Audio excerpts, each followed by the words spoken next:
Hi there everyone, welcome back to another video. In this video I will show you how to download profile picture on Discord. So let's get started real quick.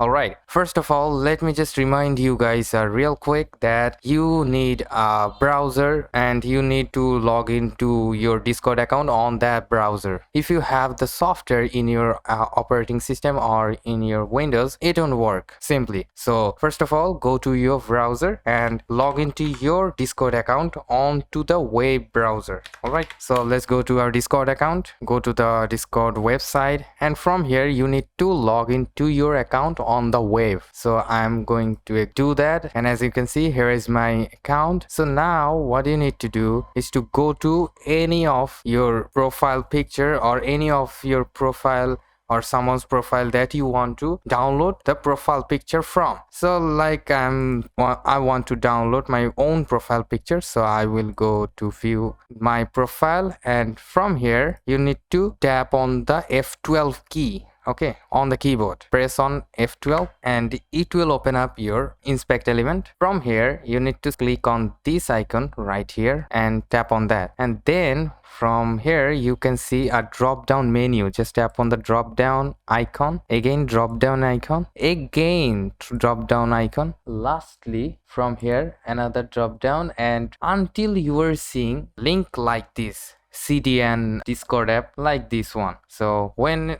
you got this thing, you just need to tap on this link, and here you go. Here is the profile picture. You just need to right click on the profile picture from here and save the images, and you need to save it, and that pretty much it. You can now use the profile picture or the image anywhere you want. This is currently on WebP format. If you want it as PNG or JPG, you can convert it on online. It is easy. Just type on WebP to PNG converter and you will get the converter easily. So that is for today, guys. Hope you guys enjoyed this video. If yes, please do like, share, and don't forget to subscribe. Thank you so much.